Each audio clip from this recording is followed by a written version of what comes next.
Bonjour. Je ne sais pas si vous avez remarqué, mais en ce moment, sur Instagram notamment, on voit beaucoup de filles avec des pantalons qui ressemblent à des pantalons de pyjama. Ces pantalons rayés bleu et blanc. Elles les portent pas pour aller dormir ou pas pour siroter leur café tôt le matin ou tard le matin. Non, elles les portent en journée. C'est pas moche, c'est même plutôt sympa, mais c'est quand même une pièce qui est vraiment issue d'une thématique très homeware, très maison, voilà ce qu'on porte à la maison, et qu'on déplace au sein d'une thématique prêt-à-porter. Et donc là, il y a plein de risques. Okay, sachez que ce n'est pas une nouveauté. En 2016, il y avait déjà ce genre de pantalon sur les podiums, mais c'est revenu parce qu'on a eu ce fameux Covid avec le confinement.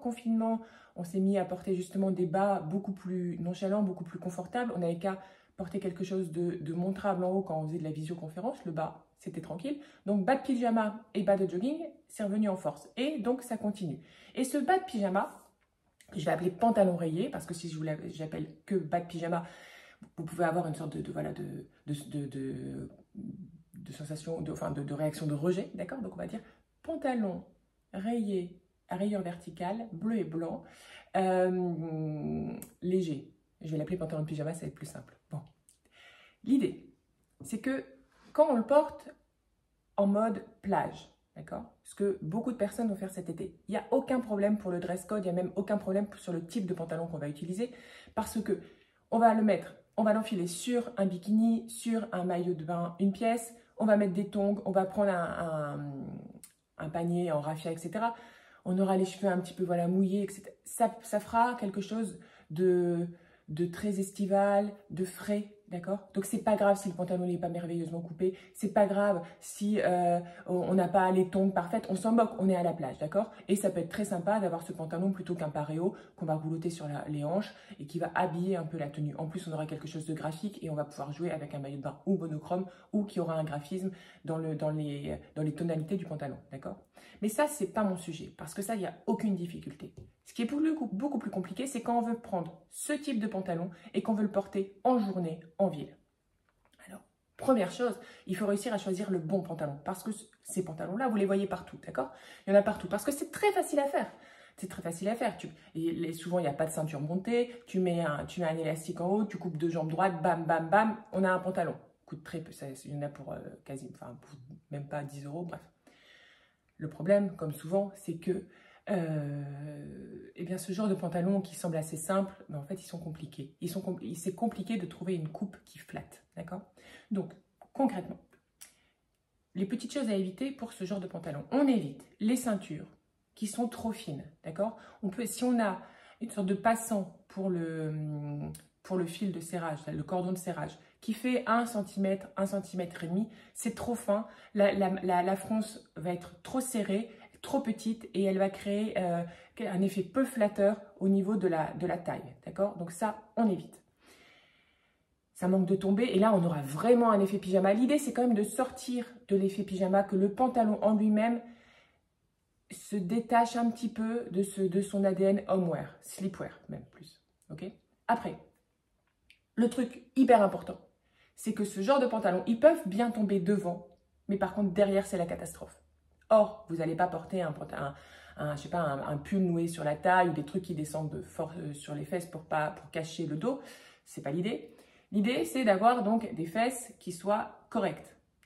Le problème, c'est que quand on a des fronces et quand on a une matière comme de la popeline de coton ou du lin, des matières qui peuvent être très légères et en même temps un peu cassantes, eh bien, les effets au niveau du fessier peuvent être un petit peu désastreux, d'accord? Donc, il faut faire très attention à ça. Ça va se jouer à pas grand-chose. Ça va se jouer à une ceinture qui va être bien placée, une fronce qui va tomber joliment, un raccord de rayure au niveau du milieu des fesses qui va être bien fait, d'accord? Donc, veillez à vous observer de dos. Maintenant, dans les cabines d'essayage, il y a de plus en plus de miroirs où on peut se voir de dos. Ou alors, je ne sais pas si vous êtes avec quelqu'un, vous faites prendre en photo de dos. C'est hyper important. Le pantalon peut bien tomber de devant et derrière, ça peut être une catastrophe, d'accord? Donc, on fait attention aussi à ce que la taille ne soit pas trop haute. Si elle est trop haute, on va avoir un effet fesses longues plus fesses à moitié cartonnées. Ce n'est pas le truc le plus flatteur. La coupe en elle-même, on va vers une coupe qui va être droite, mais droite de bas, du bas en haut ou de haut en bas, d'accord? Ou large et évasée. On ne veut pas un pantalon qui va être faussement droit et qui va légèrement se resserrer sur le bas. Ça, c'est pas flatteur, ça augmente le volume des hanches. On a vraiment quelque chose qui manque de tomber et qui alourdit la silhouette en dépit du fait d'avoir des rayures verticales, d'accord? Donc, quand vous achetez un pantalon, eh bien, vous le mettez à plat, vous vous débrouillez. Si vous l'avez commandé sur Internet, vous pouvez le mettre à plat sur votre lit. Mais si vous êtes dans un magasin, bah, vous le mettez à plat dans la cabine où vous le suspendez et puis vous regardez bien le bas, en regardant bien la largeur du bas pour vraiment vérifier qu'elle ne se resserre pas, d'accord? C'est hyper important. On ne veut pas non plus un pantalon flagada, d'accord? Vraiment le pantalon en lin trop long, qui va être froncé et qui va s'écraser, qui va dégouliner sur la cheville. Ça, vraiment non. Pourquoi? Parce qu'on a vraiment une impression qu'on vient de sortir de notre lit, même si ce n'est pas le cas. Et ce n'est pas ce qu'on veut, d'accord? Donc, tous les pantalons qui n'ont pas de tenue, qui, même quand on les essaie neufs, pas portés, on voit qu'ils sont mous et tout, ça, on évite. On ne veut pas d'effet négligé, en fait. On ne veut pas d'effet négligé parce que ça serait redondant avec la nature du pantalon. On veut que le pantalon, il a cet ADN comme ça, voilà, sleepwear, mais on ne veut pas l'accentuer. Et au contraire, après, vous verrez dans le dress code, on va essayer de le télescoper, cet ADN, de le contrecarrer avec des pièces qui ne font pas partie du même champ lexical, d'accord? C'est ça qui est important dans un look, sinon on est dans le premier degré. Donc on évite les trucs trop nonchalants, trop négligés. On mise plutôt sur une ceinture qui va être plutôt large, d'accord? Voire 3-4 cm. Pourquoi? Parce que ça va mieux encastrer les hanches et on aura des fronces qui seront mieux réparties. Cette ceinture large, qui va être un élastique, d'accord? Veillez à ce que l'élastique ne soit pas trop serré. S'il est trop serré, ça va marquer la taille, ça va peut-être faire développer, ça va créer un petit bourrelet au-dessus, ça ne sera pas le truc le mieux. Et veillez à ce que l'élastique tienne, mais ne soit surtout pas trop serré. Au pire, eh bien, vous le changez, en fait. Vous débrouillez si vous savez coudre ou pas. Mais l'idée, c'est que si l'élastique est trop serré, ça ne sera jamais très joli. Donc, on veut un élastique, mais qui maintienne sans engoncer. Cette ceinture un peu large, moi, ce que j'aime bien faire, c'est la retourner. On la retourne, bim, finalement... On a donc 4-5 cm qui se retournent sur le début des fronces, qui va relativement aplatir les fronces. Et donc, on aura un plus joli tombé au niveau des fesses et sur le devant. Ça permet aussi de porter ce pantalon un peu taille basse. Et ça donne tout de suite une note dégaine au pantalon. Faites-le sur vos pantalons comme ça. Moi, quand j'ai un pantalon comme ça ou un short comme ça qui s'inspire des shorts, des caleçons, voilà, des caleçons d'homme, et bien à chaque fois, je retourne la ceinture. Donc, bim, tac. Ce fait que les fronces, la couture des fronces, elle est au plus haut, d'accord? Ça change complètement l'allure du vêtement. Ensuite, je vous ai dit, pas large ou évasé. Ça va créer un volume qui va être fort et donc on ne sera plus dans cette approximation du volume resserré sur le bas qui n'a aucune allure pour le coup. Donc après, on peut aller aussi sur... une ceinture, au lieu qu'elle soit élastiquée, parce que là, si on ne la retourne pas, on a quand même un risque de fronce un peu mal placée, eh bien, on peut aller vers des pantalons qui vont conserver cette rayure pyjama, mais qui vont avoir une ceinture montée. Donc, c'est une ceinture qui va être cousue, d'accord? Elle va prendre en sandwich le tissu de la jambe du pantalon. Donc, ça sera ou un pantalon à pince ou un pantalon sans pince. L'avantage de ce genre de pantalon, c'est que le tombé sera complètement différent. Il sera beaucoup plus lisse sur l'arrière des fesses. On aura un pantalon qui n'aura pas besoin de fronce pour se resserrer parce qu'il aura une découpe. Il sera découpé de manière à ce que ça soit plat sur le devant. Donc, ça sera plus flatteur. Vous allez me dire, oui, mais alors on va perdre le côté nonchalant qu'on aimait bien avec le pantalon avec la taille élastiquée. Pas forcément si on choisit ces pantalons un peu larges, un peu trop grands en fait, afin qu'ils tombent sur les hanches. Et là, on aura quelque chose de loose, on aura quelque chose de frais, on n'aura pas quelque chose qui fait tailoring, vous voyez. Et donc là, on aura cette rayure pyjama avec un tombé qui sera chouette. C'est un peu ce qu'on recherche en fait. Donc voilà. Après, il y a le problème des rayures, bien sûr. La rayure, il y en a dans tous les styles, évidemment. Celle qu'on va rechercher, c'est une rayure Bengale. Donc, c'est un peu comme ma rayure là. En fait, ça, c'est plutôt une rayure Candy, d'accord? La rayure Candy et la rayure Bengale, ce sont le même type de rayure, c'est-à-dire c'est deux lignes de même largeur. La rayure Bengale les rayures vont être plus fines, la rayure Candy vont être plus larges. Donc, c'est les deux types de rayures qui sont, à mes yeux, les plus flatteuses pour ce genre de pantalon. Après, après, vous avez des rayures plus, comment dire, un peu des rayures matelas. Alors là, pareil, en tant que telle, la rayure, elle n'est pas moche. Mais vu qu'on a cet esprit matelas qui se réfère au sleepwear, au fait que, voilà, on dorme, eh bien, pyjama plus rayure matelas, c'est too much, d'accord? C'est redondant. Donc ça, on évite. Après, évidemment qu'il y a des exceptions, vous pouvez trouver une rayure matelas qui soit canon, etc. Mais de manière générale, pour éviter de trop se fourvoyer, eh bien, on va sur une rayure Bengale ou une rayure Candy. Dans les bleus et blancs, c'est top. Rouge et blanc, ou rouge un peu délavé, c'est très joli. Vous pouvez avoir du orange et blanc aussi. Quand vous avez une rayure Bengale ou une rayure Candy, de temps en temps, ils vont glisser une fine ligne sur la rayure blanche ou la rayure bleue. Peut être une rayure jaune fluo, orange fluo. Ça va être très discret, mais ça peut être très joli. Donc, restez à l'affût. L'essentiel, c'est que les rayures ne soient pas trop larges. Si c'est trop large, on peut vite avoir un effet clownesque et ça élargit la jambe. D'accord? On veut quelque chose de fin. Ensuite, vous allez vous dire, ok, maintenant c'est bon, j'ai trouvé mon pantalon, les fronces sont correctes au niveau de la taille, c'est une ceinture montée ou alors c'est une large ceinture et je l'ai retourné, donc ça fonctionne bien. Il est large, nickel, il s'arrête juste au-dessus de la cheville ou il tombe joliment, parfait. Ma rayure est fine, je suis bien. Maintenant, comment le porter? Alors, comme je vous le disais, on évite le premier degré. Le premier degré, c'est de le porter avec un t-shirt blanc, une casquette et des gros chaussons type Boston de Birkenstock. Ça, c'est hyper confortable, je ne vous dis pas le contraire. Et c'est parfait à la maison. Mais c'est vraiment trop proche effectivement, de ce qu'on peut porter à la maison, en week-end, etc. Il faut mieux éviter. Il vaut mieux aller, si vous voulez vous conserver cet esprit pyjama, entre guillemets, parce que là, avec le t-shirt, on est quand même dans un esprit pyjama. Si vous voulez conserver cet esprit pyjama, vous pouvez aller vers le total look, c'est-à-dire avec le bas et le haut coordonnés. Ok, pas de problème. Mais pour ça, il faut faire attention, parce qu'il faut quand même faire attention de ne pas avoir l'air d'être réellement en pyjama.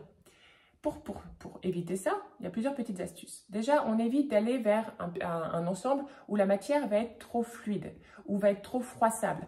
Donc, les ensembles en lin, c'est compliqué. On va plus aller vers une popeline de coton un peu crispy, vous voyez, un peu plus épaisse que la normale, qui va permettre de structurer la coupe et voilà, il y aura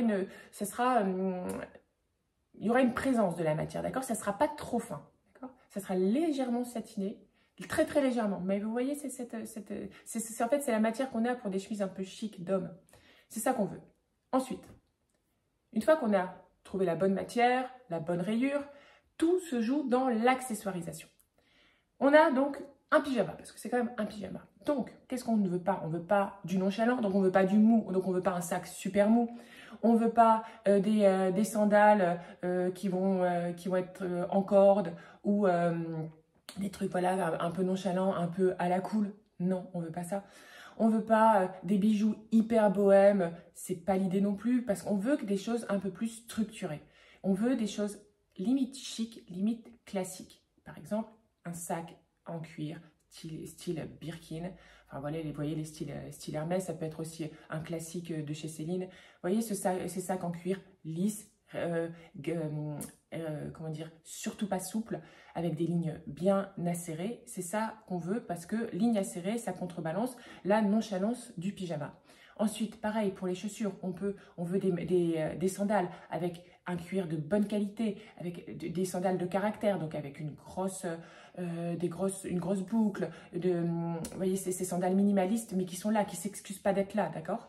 Et bijoux, une montre d'homme en or ou couleur or ou argent, des fins colliers, quelques fines bagues, un chignon, vous voyez, une coiffure pas négligée, plutôt quelque chose, vous voyez, de bien remonter, vous voyez, un chignon, quoi.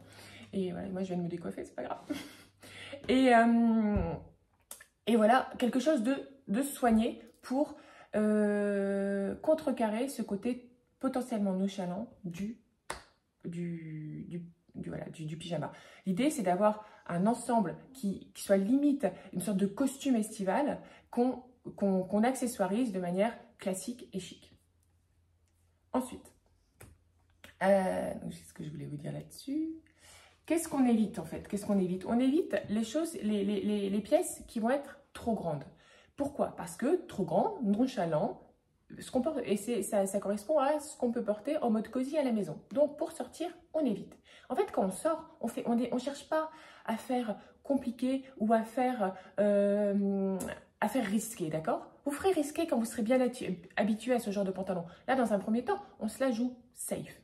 Donc, les pièces trop grandes, ça ne va pas. Blazer trop grand, non. Par contre, blazer droit, voire légèrement cintré avec ce genre de pantalon, pourquoi pas? Ça peut même très très bien fonctionner. On évite aussi les gros pulls, style un gros pull irlandais et tout ça, où on va être hyper bien dedans, hyper cosy, un petit t-shirt qui dépasse. Ouais, mais c'est exactement le genre de tenue que vous mettez pour traîner le soir avant d'aller au lit. C'est pas l'idée non plus. Par contre, un pull fin, en cachemire, col rond, voilà, tout fin, vous voyez, ça va parfaitement. Petit cardigan, pareil, déboutonné légèrement sur le haut, déboutonné légèrement sur le bas, ça fonctionne aussi très bien. On pense, pour le haut, j'allais dire ajusté, non, droit, voire légèrement ample, si on a un produit classique, voire chic, voire, vous voyez, une belle chemise, par exemple, comme on avait pour les ensembles de pyjama. Et pour la maille, du fin et du fin et du doux, d'accord? Et pas de choses de mauvaise qualité, parce qu'en fait, si vous avez quelque chose d'un peu cheap au-dessus, vu qu'on a le pantalon qui fait pas, il va pas faire cheap le pantalon, mais il fait quand même très, voilà, très à la cool. Du cheap plus du à la cool, ça risque en fait de cheapiser un peu l'allure quand même. Donc, on veut plutôt du cachemire sur le haut, par exemple, si on a de la maille. Ouais, voilà. Ensuite, les petites choses qui fonctionnent bien. Pourquoi? Alors, par exemple, avec un veston. Vous voyez, ces vestons de costume, c'est hyper à la mode en ce moment. Pourquoi ça fonctionne bien? Parce que le veston, il est structuré. Et contrairement au pantalon, il va être souvent monochrome, le pantalon est rayé, donc ça marche bien.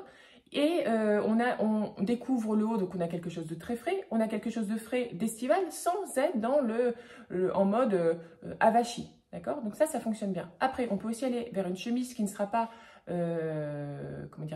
qui ne fonctionnera pas en ensemble avec le pantalon.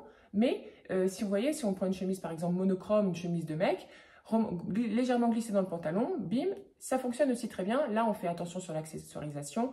On va plutôt vers du girly avec des lunettes un peu 60s, avec peut-être des ballerines, pourquoi pas, des sandales fines, colorées, pour éviter le côté trop tomboy de ce genre de look. Après, je vous avais dit, avec un petit pull comme ça, col fin, abondance de fin collier, ça marche super bien.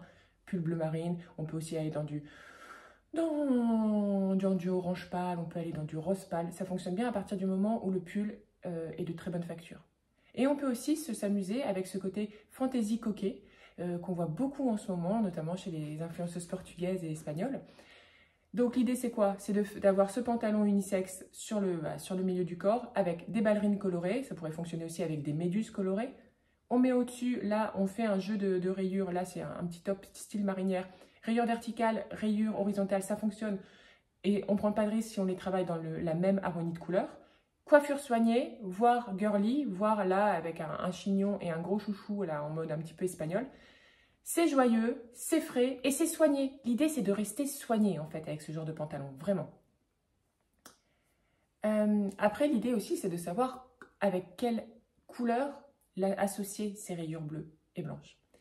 Alors pour ça, moi, je vous conseille, en fait, d'aller vous promener sur Pinterest, d'aller vous promener sur les dernières collections sur Vogue.com, enfin, d'aller vous promener, quoi.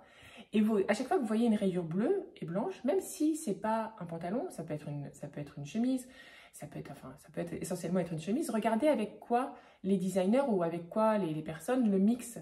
Et comme ça, après, vous vous en inspirez. Par exemple, là, c'est une rayure sur le haut qui va être mariée avec du camel. Eh bien, effectivement, le rayure bleue et blanche plus camel, ça fonctionne très bien. On imagine un petit veston camel plus le pantalon rayé bleu et blanc, ça cartonne. Là, on a chemise rayée plus léopard. Le léopard, c'est l'imprimé l'un des imprimés qui revient énormément pour cet été, eh bien, pantalon de pyjama et une chemise en soie léopard dont on roulotte les manches avec une ampleur, enfin droite, assez ample pour pouvoir être glissé dans le pantalon et pouvoir blouser joliment, d'accord? Pareil, là, on a quoi? On a un short, d'accord? C'est pas un pantalon, mais avec du jaune. Et jaune plus blanc, plus le rayure blanche et bleue, ça se marie hyper bien. Donc, gardez ça en tête. À chaque fois que vous voulez, vous avez un nouveau, que vous avez un nouveau graphisme ou une nouvelle couleur dans votre garde-robe, ayez l'œil ouvert pour voir comment elle s'accessoirise dans votre paysage visuel en fait, comment elle s'associe à d'autres couleurs. Ça peut être dans les tableaux, ça peut être dans la déco, ça peut être partout en fait, ça peut même être sur un paquet de pâtes, d'accord? Vraiment, ayez l'œil ouvert par rapport à ça. Après, je vous ai fait une démonstration en fait de comment accessoiriser ce genre de pantalon. Il y a deux types en fait de pantalons dans cette thématique. Il y a le pantalon qui va être vraiment esprit pyjama, donc on va avoir un côté nonchalant. Dans ces cas-là, plus le pantalon fait pyjama, plus on va essayer de l'associer à des pièces classiques, sages, avec un twist bourgeois. D'accord? Là, par exemple, on a ce pantalon rayé. On le mixe avec un pull en cachemire orange pour avoir les côtés estivales. On laisse dépasser un marcel blanc pour avoir ce petit liseré blanc sur le bas qui va peut-être même encastrer légèrement les hanches et ça fonctionne très bien. Plus un collier maille à chaînette assez large qui fait très bourgeois années 90 mais là qui est un peu revisité donc on n'est pas dans le premier degré. On a du doré sur le haut, ça éclaircit le haut et ça sophistique l'ensemble. Plus des birques marron, pas les birques de base, mais plutôt celles avec les grosses boucles, pour avoir comme ça quelque chose de présent sur le bas qui ne fasse pas trop nonchalant. D'accord? Ça, c'est cet ensemble, il fonctionne super bien. On peut remplacer le pull orange par un pull orange plus clair, d'accord? Abricot. On peut aussi le remplacer par un pull vert menthe et ça peut être aussi un pull jaune pâle. Après, si on a un pantalon avec une ceinture montée, donc quelque chose d'un peu plus tailoring, mais qu'on va prendre large, donc ça ne sera pas trop, comment dire, trop working girl, d'accord? Et bien, dès qu'on a un pantalon comme ça avec des pinces, là, on peut faire beaucoup plus souple, beaucoup plus fantaisie, beaucoup plus estival sur le reste du look. Par exemple, là, donc avec ce pantalon qu'on va porter un peu bas sur les hanches, on lui associe un t-shirt loose jaune qu'on va glisser sur le devant du pantalon. Ensuite, collier de coquillage. Comme ça, c'est un Prada, il est sublime. Mais regardez, moi j'en ai un et c'est une amie qui me l'a fait. Et voilà, bon, ça se fait. Hein, donc il suffit de récolter les coquillages et après avoir de la patience.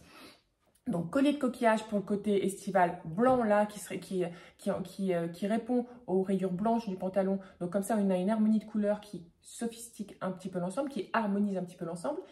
Bracelet en cuir marron, d'ailleurs, je pense que je l'ai celui-là. Oui, je l'ai là.